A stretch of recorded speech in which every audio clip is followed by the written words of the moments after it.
alunos, tudo bem com vocês? Espero que sim. Estamos aqui para mais uma Power Blaster Detonator Plus Advance, aula do melhor conteúdo que existe, do conteúdo mais tchutchuco, mais fofinho que há nesse planeta, que é o conteúdo de biologia.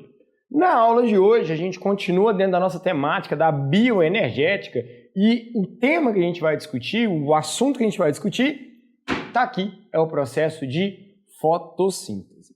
Gente, presta atenção. O processo de fotossíntese é um processo intrincado, é um processo complexo, que exige a nossa atenção para a gente poder entender ele muito bem.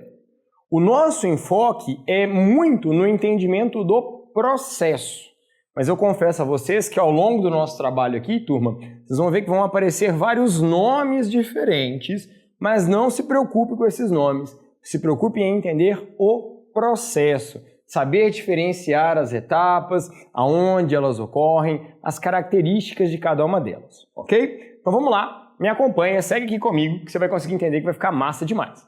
Muito bem, o processo de fotossíntese, então, ele é um processo que normalmente a gente vai dizer que é realizado por aqueles organismos que a gente vai chamar de organismos autótrofos ou autotróficos. Autótrofo ou autotrófico, gente, não interessa, tá? O significado dessas palavras, apesar de diferentes, é o mesmo. Vou colocar aqui autotróficos.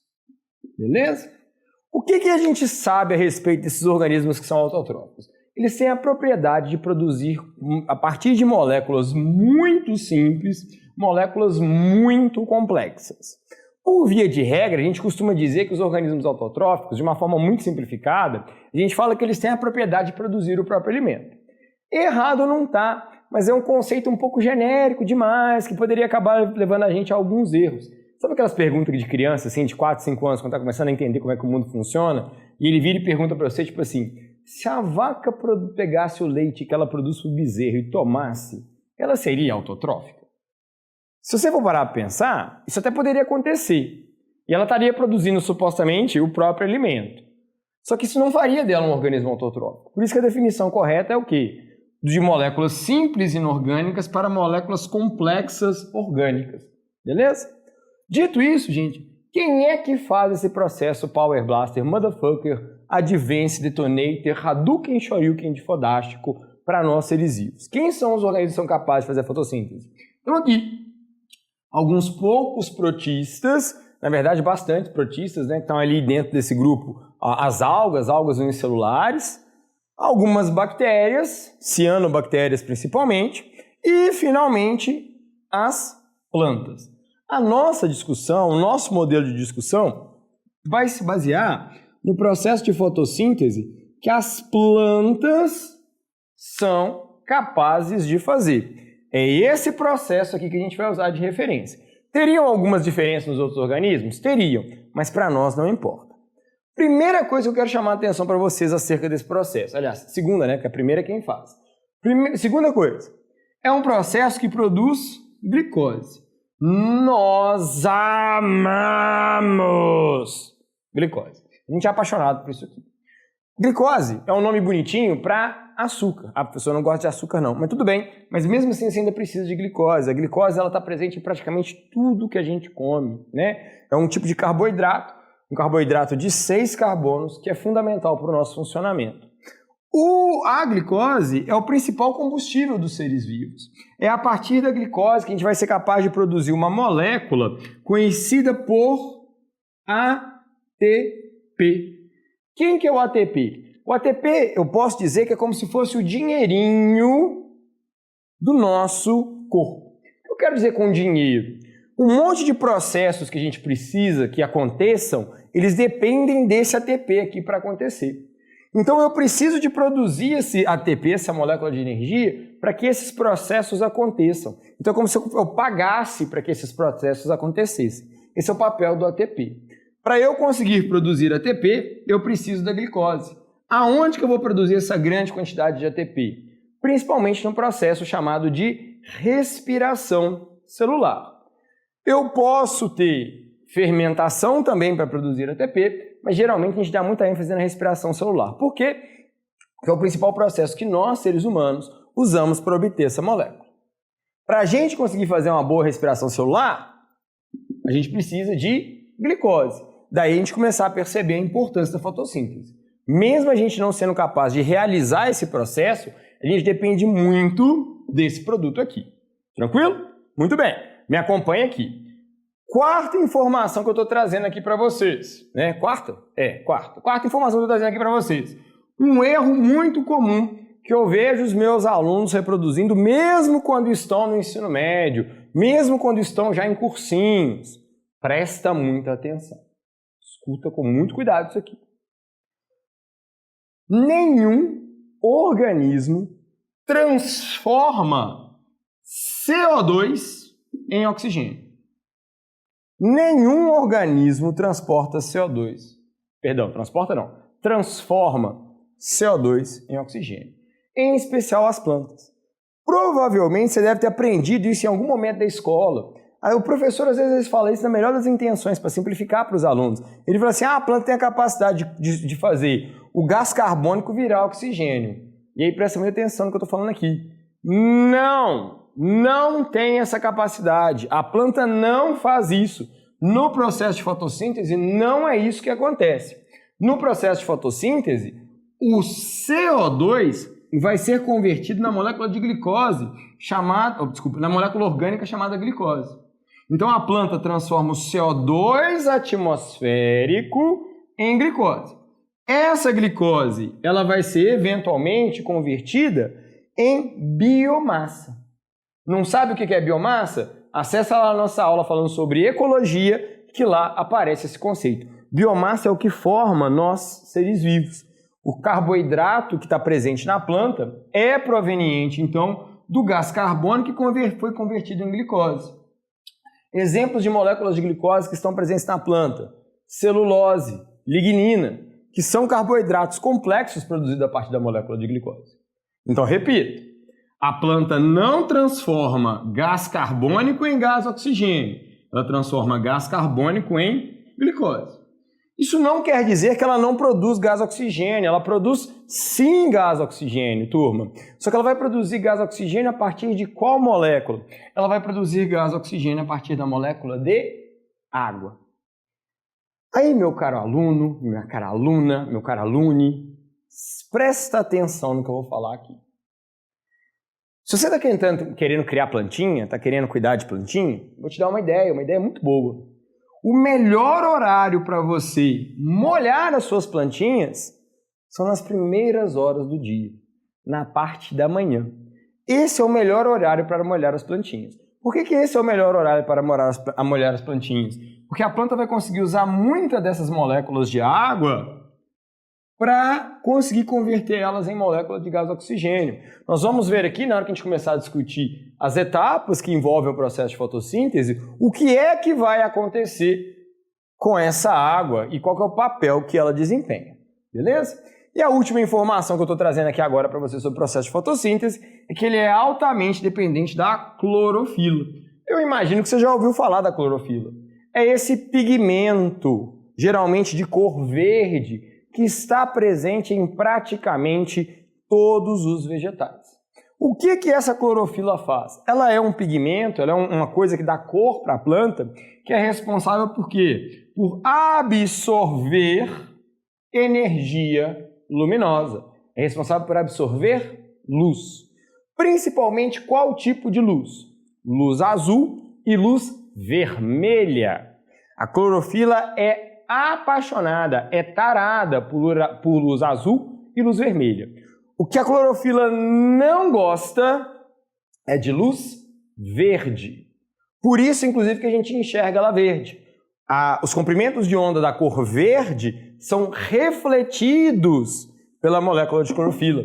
Assistindo a aula de física lá, falando sobre ondas, eles ressoam, eles refletem, né, essa luz verde, ok? Principalmente o vermelho e o azul, que a clorofila mais gosta. O que isso quer dizer? Se você resolvesse, por exemplo, criar uma estufa dentro de casa para desenvolver suas plantas, uma coisa que você não deveria usar é luz verde. Se você usar a luz verde, as suas plantinhas vão morrer, porque elas vão estar impossibilitadas de produzir a glicose que elas tanto precisam para poder funcionar.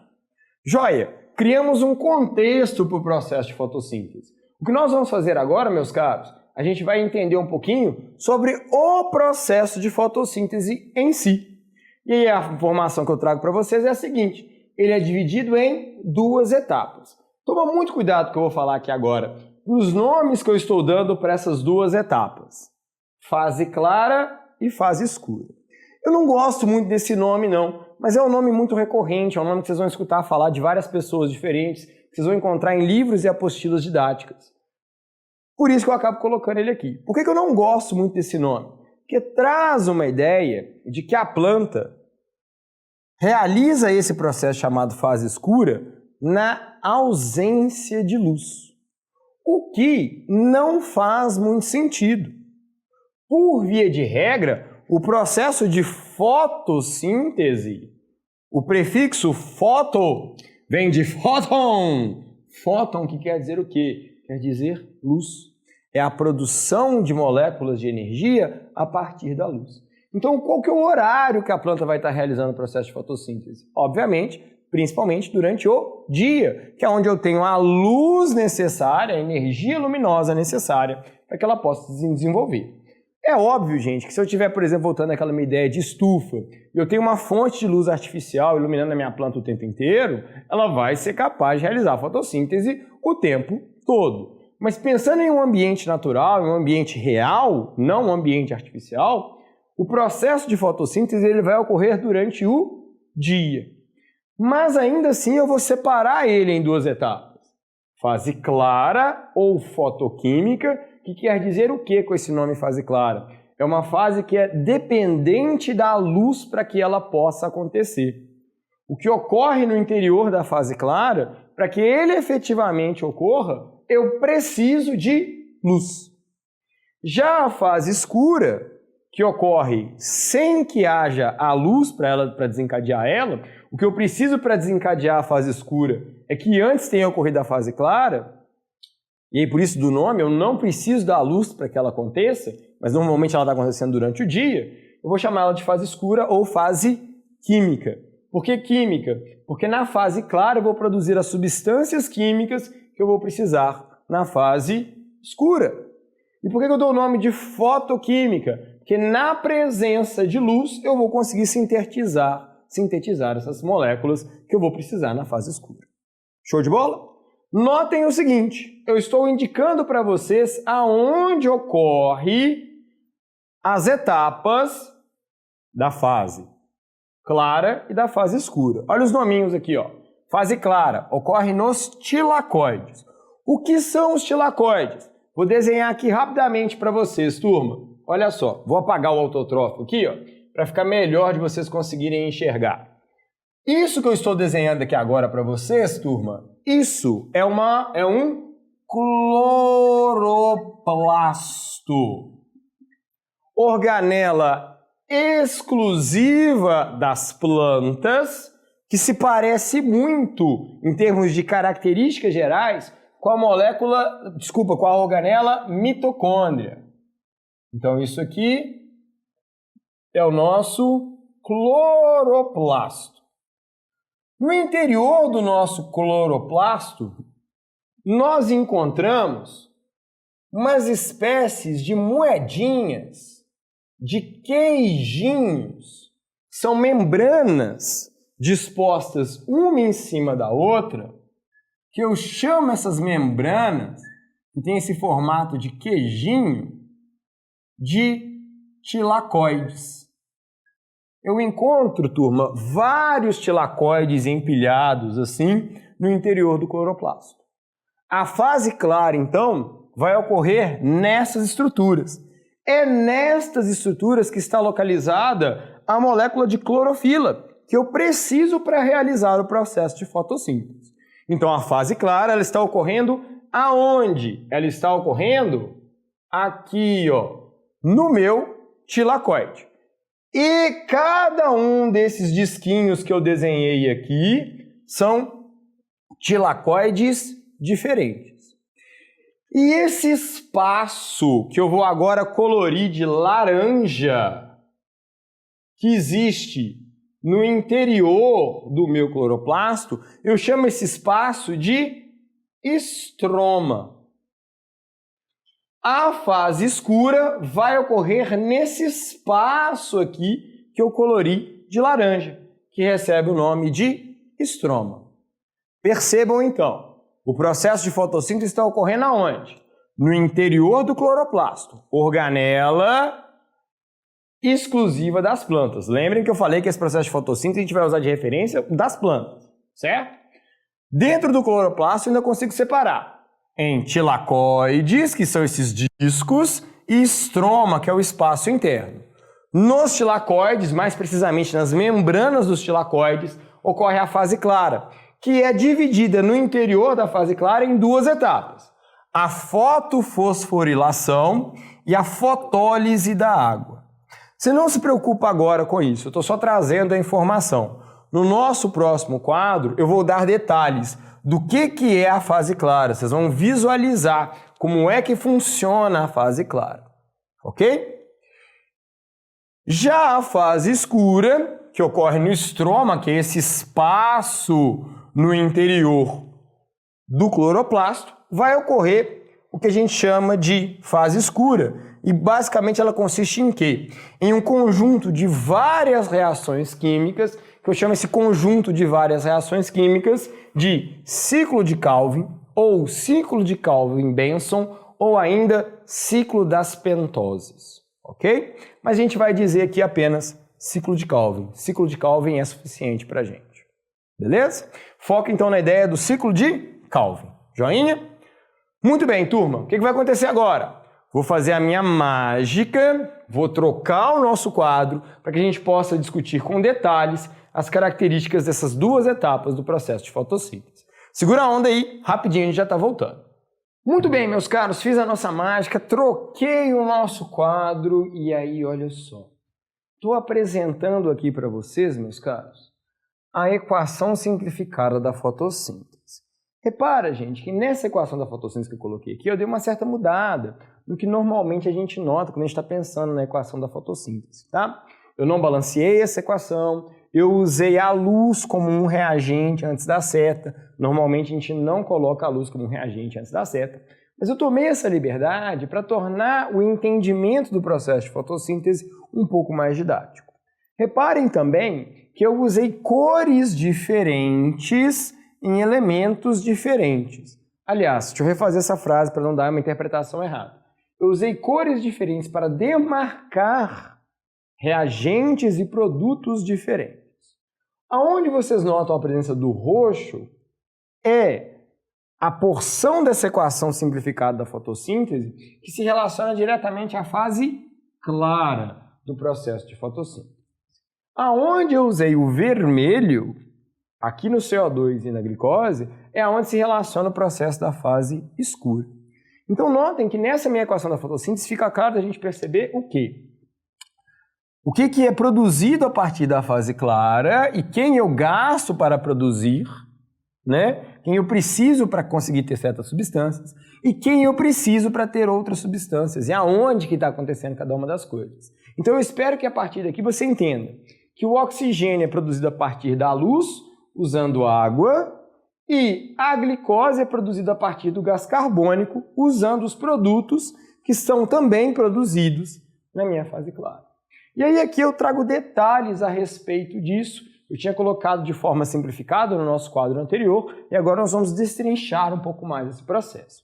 Notem o seguinte, gente, na fase clara eu falei para vocês que tem duas etapas. A fotofosforilação e a fotólise da água. Lembrem, olha, notem a presença de novo do foto, que está ligado a quê? Está ligado à luz, fase clara, fase dependente de luz, fase fotoquímica. Na fotofosforilação, a molécula de clorofila reage com a luz, ela é energizada pela luz. Ela vai converter a energia luminosa em energia química. Qual que é a energia química que a gente usa? O ATP. O mesmo ATP que eu preciso, por exemplo, na minha respiração aeróbica, que eu produzo na respiração aeróbica. Lembra, é o dinheirinho que eu uso para pagar os processos que gastam energia.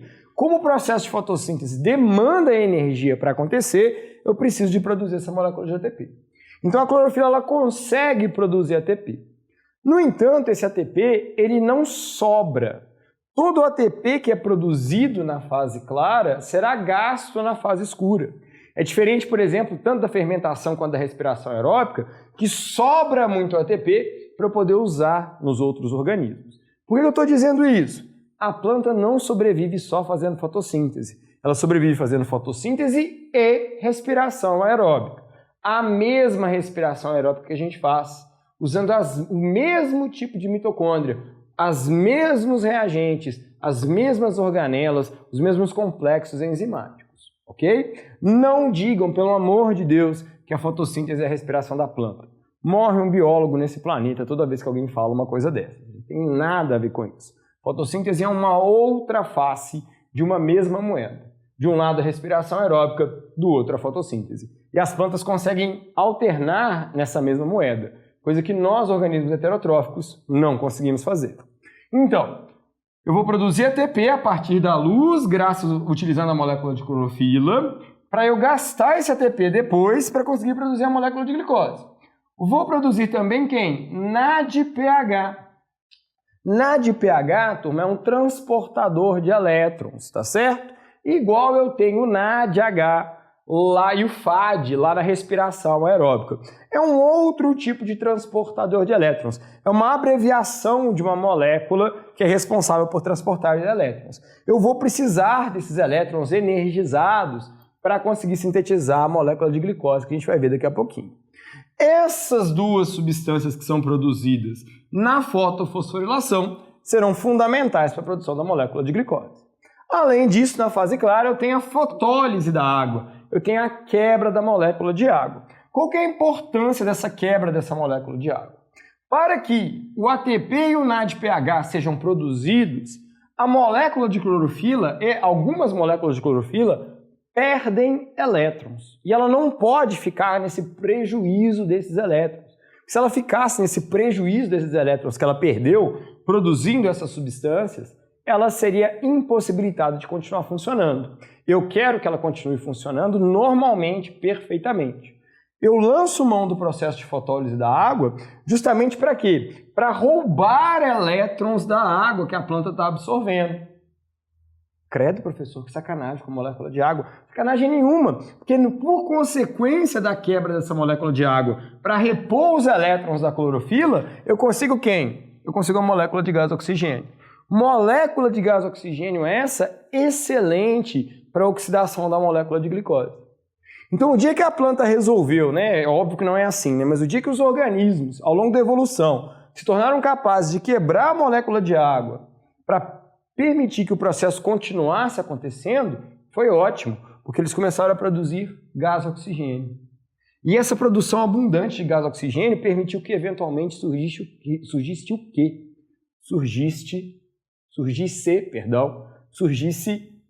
o processo de respiração aeróbica, que é o processo com maior rendimento energético que a gente vai observar nos seres vivos.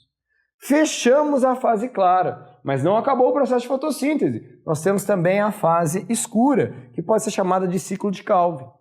Na fase escura, eu posso separar o ciclo de Calvin em 3 etapas. A primeira é a fixação do gás carbônico. Esse gás carbônico que a planta está absorvendo, ela precisa de converter ele em alimento. Para isso, ela vai precisar de fixar ele, de prender ele em moléculas orgânicas que já estão dentro do ciclo de Calvin. Então ela vai realizar esse processo de fixação, ela vai absorver as moléculas de gás carbônico. Mas a planta, gente, ela não pode simplesmente pegar o CO2 e começar a colar CO2 um no outro na esperança de formar a glicose. Não é assim que o processo funciona. São várias reações químicas diferentes. Ela fixa o CO2, mas ela precisa dar um jeito de esse CO2 que foi fixado no início do ciclo de Calvin seja capaz de formar uma molécula de glicose. Para que isso aconteça, na segunda etapa ela faz o quê? Ela gasta uma parte do ATP que foi produzido aqui e todo o NADPH, formando verdadeiramente as moléculas orgânicas que podem ser usadas para sintetizar glicose, amido, celulose. Amido e celulose são polímeros de glicose. Então a gente diz que a principal molécula orgânica produzida nessa segunda etapa do ciclo de Calvin é a molécula de glicose. Só que para isso, ela precisa do ATP e do NADPH para conseguir sintetizar essa substância. No entanto, nesse processo, há um desgaste dos componentes do ciclo de Calvin, das substâncias que viabilizam essas séries de reações que eu chamo de ciclo de Calvin. Como eu desgastei essa molécula para conseguir ter a glicose que tanto me interessa para eu poder continuar funcionando, eu preciso de regenerar essas moléculas. E para eu regenerar essas moléculas, eu preciso de gastar energia. Energia que veio de onde? Da fase clara. Eu vou então gastar esse ATP que sobrou, né, que eu ainda não gastei ele todo na etapa anterior do ciclo de Calvin, para regenerar os reagentes do meu ciclo de Calvin e dessa forma fazer o quê? Permitir que o ciclo de Calvin continue operando de forma indefinida, contanto que antes ocorra a fase clara. Ok? Vejam bem, com isso a gente encerra o processo de fotossíntese. Nessa aula de hoje, então, a gente discutiu as características do processo de fotossíntese, quem é responsável por fazê-lo, quais são as fases que compõem, chamei atenção para alguns erros muito comuns que são cometidos pelas pessoas, dizendo que transforma-se gás carbônico em oxigênio. Vimos com mais detalhes as características da fase clara e as características da fase escura. Usamos a equação simplificada para viabilizar o nosso entendimento de quem é quem e quem faz o que nesse processo de fotossíntese. Meus caros, espero que vocês estejam bem, fiquem bem, continuem firmes nos estudos, contem com a gente, vamos que vamos e até a próxima. Tudo de bom, falou, até mais, tchau, tchau.